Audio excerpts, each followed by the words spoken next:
Chicago May, cerpen karya Ernita Di Ceria.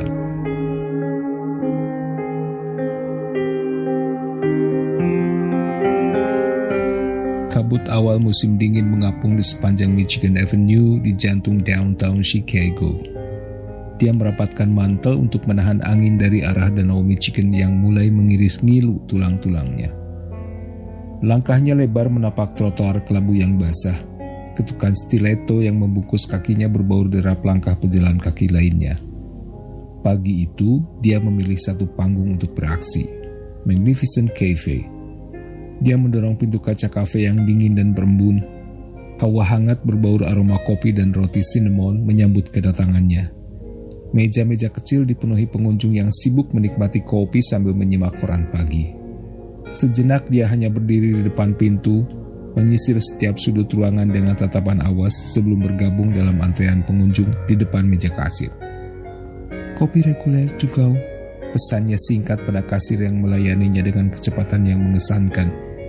Setelah membayar dan menerima pesanan, dia melanjutkan antrean di meja panjang tempat gula, susu, krim, madu, dan pengaduk tertata.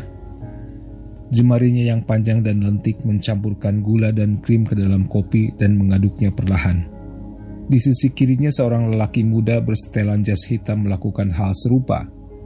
Lelaki itu tampak kerepotan dengan segulung koran terkepit di ketiak, mantel tersemat di lengan kiri, dan tas kerja tersampir di bahu kanan. Bayangan Chicago May melesat di sudut matanya. Beberapa detik dia sempat ragu sebelum memberikan satu senggolan kepada lelaki itu. "Oh, sorry." Bibir merah mudanya membentuk senyuman menggemaskan. Sekilas jemarinya menyentuh lembut lengan jas lelaki itu. "No problem." Lelaki itu memandangnya lembut seraya tertawa kecil. Dia mengangguk lantas melangkah tenang menuju pintu dengan kopi di tangan. Gemuruh kemenangan menebuh dadanya. Namun tepat di depan pintu, langkahnya terhenti oleh sentuhan pelan namun tegas yang menekan lengannya. Serta-merta dia menoleh dan menatap seorang lelaki bermantel panjang dan berambut ikal tersenyum ganjil padanya. "Luar biasa," bisik lelaki itu. Dia menarik wajah, melerai lengannya dari sentuhan lelaki itu dengan gerakan cepat. "Tidak segampang itu," bisik lelaki itu. Sepasang matanya mengerjap dan membundar seolah-olah menunjukkan dia sama lugunya dengan seorang bocah balita. "Maaf, aku tidak mengerti maksud Anda." Seringai lelaki itu diikuti suara lambat penuh ancaman. "Jangan berlagak bodoh. Aku tahu apa yang kau lakukan pada lelaki itu. Ini wilayahku, bitch." Dia mengangkat dagu dan lekas berpikir. Apa yang akan dilakukan Chicago May di saat seperti ini? Waspada, dia menoleh ke kiri dan ke kanan sambil meneguk ludah. Dia ingin bertahan namun gagal. Tangannya yang sedikit gemetar menyusup ke dalam mantelnya dan meraba sesuatu. Sekejap saja, sebuah dompet berwarna coklat telah berpindah ke balik mantel lelaki itu. Kekeh kemenangan terdengar redup dari mulut lelaki itu. Hanya 2 detik, lalu berubah suara mengaduh pada detik berikutnya. Seorang perempuan tua menubruk lelaki itu sembari menatap jengkel. Tubuhnya yang mungil dan ringkih bertopang sebilah tongkat kayu. "Anak muda, jangan berdiri di depan pintu. Kau hanya menghalangi lalu lalang pengunjung." Suaranya melengking serak. Serentak pengunjung kafe menatap ingin tahu. Lelaki itu terkesiap, buru-buru minta maaf kepada perempuan tua itu dengan setengah membungkuk. Dia menarik napas, tak lagi peduli, bergegas mendorong pintu dan meninggalkan lelaki itu bersama omelan panjang si perempuan tua. Langkahnya cepat menyusuri trotoar kelabu. Sekejap saja sosoknya telah menyatu dalam arus pejalan kaki yang gegas ke tujuan masing-masing. Di dekat gang sempit di sebelah toko bunga, dia berhenti sambil mengamati situasi. Degup jantung yang tadi terasa cepat kini melambat.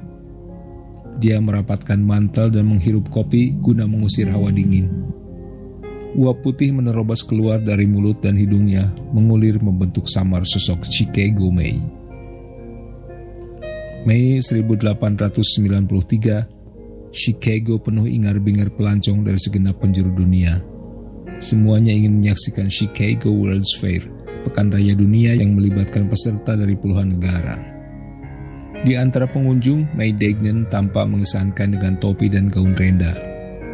Keramaian itu merupakan arena bermain menggiurkan yang mungkin tidak akan dia temukan dimanapun, termasuk New York City, kota yang sempat ditinggalinya untuk mengasah kelincahan gerak-gerik jemarinya yang lentik. Bisa dipastikan selama beberapa bulan ke depan, dia akan memperoleh penghasilan yang bisa menopang dirinya melewati musim dingin yang kejam. Strategi telah tersusun rapi.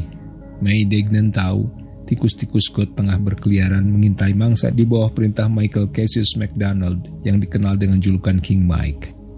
Namun dia tidak gentar akan kepala gangster yang rajin menyuap pihak berwenang itu.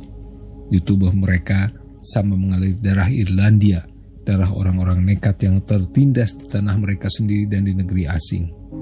Masih jelas tertera di benak May Degnan betapa nyeri diskriminasi saat dirinya menapak Amerika yang dipuja sebagai tanah kebebasan berlumur madu.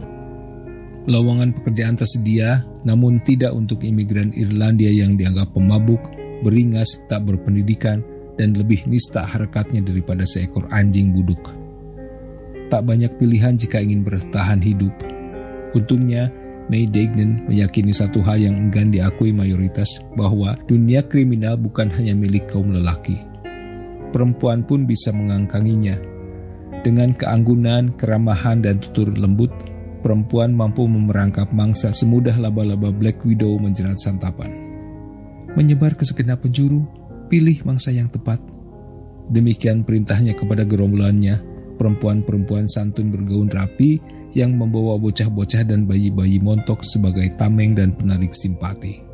Perempuan-perempuan itu, mereka yang tadinya cuma jadi bulan-bulanan lelaki bengis, mereka yang hanya diupah separuh dari upah pekerja lelaki meski telah banting tulang sedari subuh hingga lewat senja, kini bisa bersorak. Di bawah kepemimpinan May Degnan, semua mendapat upah layak. Tentu saja mereka tidak pernah datang serentak guna menghindari wasangka. May Degnan tahu kepala kepolisian Chicago yang korup telah mengadakan perjanjian dengan King Mike bahwa pencopetan tidak akan terjadi di gerbang masuk pekan raya untuk menghindari kehebohan pengunjung dan pihak penyelenggara. Ini adalah kesempatan emas bagi May Degnan. Rasanya dia ingin terbahak sekeras-kerasnya di depan wajah merah padam si kepala gangster. Bisa dipastikan tak seorang pun menduga komplotan perempuan mampu merebut lahan King Mike dan tikus-tikus got pengikut setianya itu dengan cara yang lebih jitu dan elegan. Ingat, pesan May Degnan kepada pengikutnya, selipkan hasil copetan kalian di balik korset dan topi, di sela popok bayi-bayi, dan di balik lipatan kaus kaki para bocah. Jika kalian terpojok, gunakan rayuan dan air mata. Tidak cuma mencopet tentunya, karena pekan raya dunia itu menawarkan mangsa yang begitu rapuh, yakni para pelancong lelaki yang iseng dan kesepian. Memerangkap korban jenis ini dilakukan semudah menjungkil kotoran dari balik kuku. May Degnan akan membujuk dan membawa korbannya ke tempat senyap di bawah intaian pengikutnya. Rayuan seronok dia umbar hingga mangsanya terlena, lalu dengan satu gebukan, sang mangsa pun roboh tak sadarkan diri. Mereka kemudian merampas semuanya, jas, dompet, arloji saku, manset, cincin, topi, dan sepatu kulit. May Degnan akan meninggalkan sedikit uang dan sebutir permen di kantong korban untuk ongkos pulang dan pemanis lidah yang pahit. May Degnan telah meramalkan bahwa cepat atau lambat popularitas sumbang itu akan datang menghantam dirinya. Aksinya terendus aparat dan penduduk Chicago yang terlebih dulu resah oleh aksi H.H. Holmes, pembunuh berantai yang memutilasi korban-korbannya di sebuah hotel yang dirancang mirip labirin tak jauh dari arena pekan raya. Bibir penduduk Chicago bergetar kala menyebut nama yang mereka reka sendiri, Chicago May, si penjahat bergaun renda. Sebuah titel kehormatan yang membuat May Degnan tersenyum puas. Sensasi ganjil timbul saat dia tahu poster dirinya bergaun renda terpampang di setiap sudut jalan dengan kalimat yang dicetak tebal. Wanted, dead or alive, May Degnan alias Chicago May. $5,000 reward. May Degnan tidak peduli jika orang-orang menistanya karena dia tahu di sudut-sudut jalan sesungguhnya tidak sedikit pula bisik-bisik mengeluhkannya. Dia, Chicago May, perempuan bergaun renda yang berani menentukan nasibnya sendiri, di tengah kondisi kota yang korup dan karut-marut. Bunyi klakson terdengar nyaring, seketika sosok Maya Chicago May pecah di gulung angin dingin. Dia mengangkat wajah dan melihat sebilah tongkat kayu yang menyembul dari balik jendela taksi yang sudah menunggunya di pinggir jalan, tepat di depan toko bunga. Bagus, gumamnya seraya melempar sisa kopi ke dalam tempat sampah, lalu bergegas masuk ke dalam taksi. Senyumannya tertuju pada perempuan tua yang sudah duduk tenang di jok belakang. Bagaimana menurutmu? Perempuan tua itu terkekeh lalu memberi isyarat jalan pada sopir taksi. Kau belum selihai Chicago May, tapi tak mengapa, ini hanya permulaan. Kau akan bertambah mahir seiring waktu. Nyaris saja nasibku berakhir konyol, sahutnya sambil mengetuk dahi dengan dua jemari. Tangan si perempuan tua itu mengimbas udara.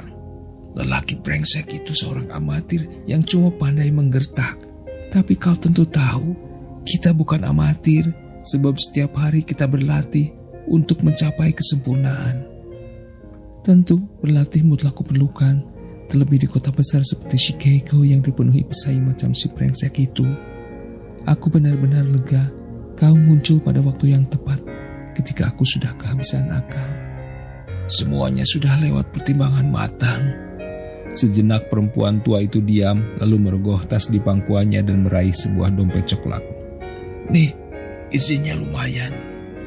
Astaga, kau mencopetnya lagi dari si brengsek itu. Perempuan tua itu menggoyang-goyangkan jemarinya yang panjang dan kurus. Ya, aku berhasil menyambar dompet itu dari balik mantelnya saat aku menubruknya. Dia menghembuskan nafas, seluruh tubuhnya yang sempat menegang kini terasa rileks. Kasih, tanpa kau mungkin semuanya akan gagal. Sepasang mata perempuan tua itu menatapnya dalam. Seperti yang selalu dikatakan Chicago May, dalam dunia yang keras, kita tidak pernah beraksi sendirian. Kita selalu membutuhkan dukungan. Dia mengangguk seraya menoleh keluar jendela. Hari itu begitu mengesankan, sekaligus mendebarkan, membuatnya tak sabar untuk segera beraksi kembali. Taksi melaju perlahan di sepanjang Michigan Avenue yang semakin padat oleh manusia. Di antara para pejalan kaki, matanya mengerjap menangkap kelebat Chicago May yang melangkah anggun dengan topi dan gaun renda.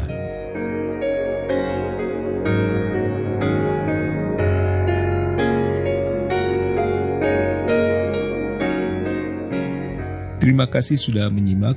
Tata dan Nami Harja pamit. Selamat menikmati hari yang menyenangkan.